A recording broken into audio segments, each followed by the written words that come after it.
And Job answered and said, no doubt, but you are the people, or nowadays, you are the man. We know you're the man, and no doubt, but you are the people, and wisdom shall die with you. I can think, well, just right off the bat, I can think of a few like that. Yeah, but I have understanding as well as you. I sat there in Brother Eastep. I understood him. He went a little fast. I couldn't spell what he said when I was taking notes. But he never went above my head. I understand everything he said as well as what he was saying. Amen. And it says that I have understanding as well as you. I'm not inferior to you, but they sure like to make you think that. And it says, I'm not inferior to you, yea, who knoweth not such things as these? Yeah. I mean, there's things that no one knows in the Bible here. They can understand completely. But I know what you know. I know what he knows, except for the math stuff. I'm sorry, that I don't have a clue what he's saying there. But the other stuff about the simplicity of the gospel, I understand that. I said, yeah, I got every word of it. I ain't inferior. Neither are you. Amen. I said some of them doctors make you feel like you are. Yeah. And even some of them nurses. Amen. It says, I am mocked as his neighbor, who calleth upon God, and he answers him. The just, upright man is laughed to scorn. I mean, they want to make this thing hard. The gospel is not hard to reach or maintain or nothing. The gospel is simple. And then here it says in verse 5 of John 15, it says, I am the vine, and you are the branches. He that abideth in me, and I in him, the same bringeth forth much fruit. Without me, you can do nothing. Amen. I was sitting in the woods, deer hunting, where I'm at. It was kind of down in a low land there, where at one time they cut all the trees out, and now they're growing back, and there's these trees, and there's vines hanging all over the place, wild vines. I'm sitting there looking at them, and some of them are this big around, been there as long as the trees, and they're this big around. They curl all around. They go up, they reach up there, and they wangle all around. And I'm sitting there looking at them, and I thought about this message. And our relationship with Christ is as simple as one of them big old vines just hanging there. It's not a rocket science. It's that you can sit there and look at them vines and figure out one of the deepest things going is the abiding in Christ. That guy wrote a great big old book on abiding, and it's right there, just as simple and plain as it can be. The relationship between the vine and the branch. He said, he's the vine and you're the branch. The relationship is so close. When I was looking at him, they come up out of the ground, and it's definitely a vine, and then it kind of branches off, but that branch kind of, it looks like a vine too. It don't even look like a branch because you get way up there in the trees where the branches are sprouting out. There's no growth at all for 30, 40 feet on some of them. And the branch is way up there where it's hanging in the trees. And there was a time though when that branch turned into a vine, and you can hardly tell the difference. Should be a time where they should have a hard time telling whether you are a branch or a vine, especially after you've been saved for 20, 30 years. They should have a hard time seeing you. Yeah. Amen. The old fleshly you. Amen. Amen. Before I go there, Isaiah 61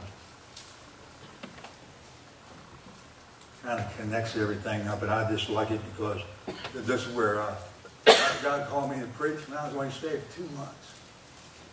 If that, maybe a month. I don't know. I wasn't saved long. I'll tell you, a mess.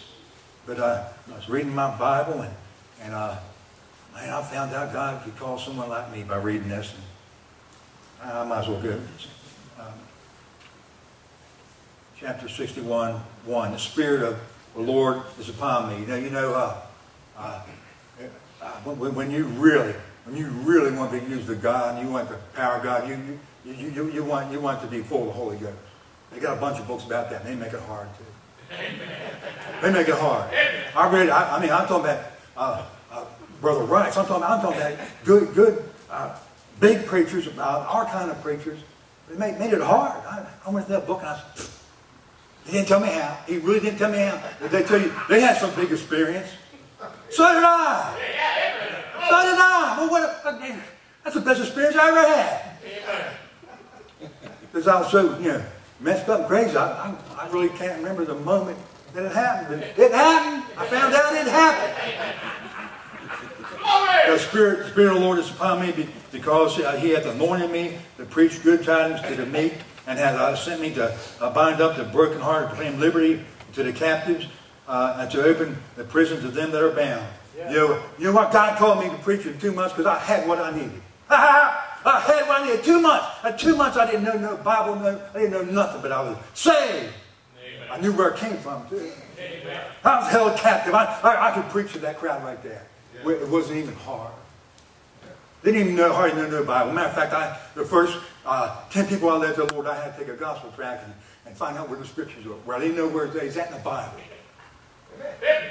I mean, you got to go. So many. You got to go through all these cemeteries and stuff to get to preach. No, you don't. It's not that hard. Matter of fact, any woman in here could do it. They're just sitting there waiting.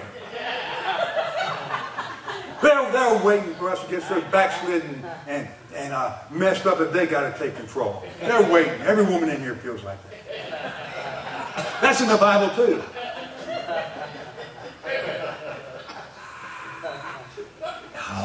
To proclaim the acceptable year of the Lord and the day. Now, I have a problem with, I'm not smart enough to tell you exactly what year it is. I've heard them and they've been wrong. So I'm glad I didn't stick my head out there. But I know one thing. He's a-coming. Amen. That ain't no mystery to me. I know He's coming. Amen. And the day of vengeance of the Lord to comfort all that mourn, to appoint unto them that mourn in Zion, to give unto them beauty for ashes, the oil of joy for mourning. I tell you, I was a miserable, miserable person, and I had what it took to tell someone how not to be miserable. That they can tell that you know what you're talking about when you go to jail or prison, and you're just miserable, and you can tell them you can't be happy. Amen. They see that in your eyes. Yeah. Amen. They see that twinkle you got. And you can tell them that I was as miserable as you are right now. I was more miserable, and that's all it takes, because there's a world out there that's like that. Amen. They don't care how many years you went to college or what you know. If you know how not to be miserable, they will listen. Amen. Glory.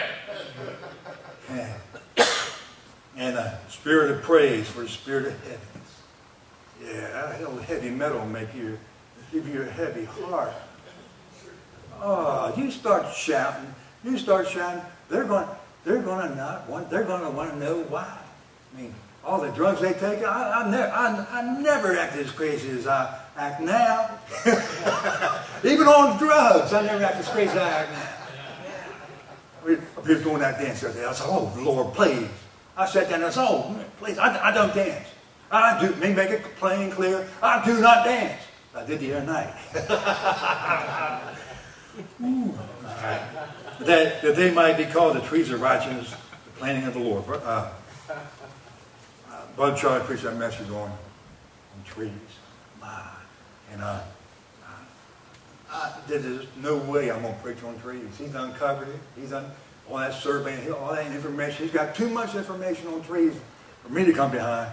But here it says, called the trees of righteousness, the plantings of the Lord, that He might be glorified.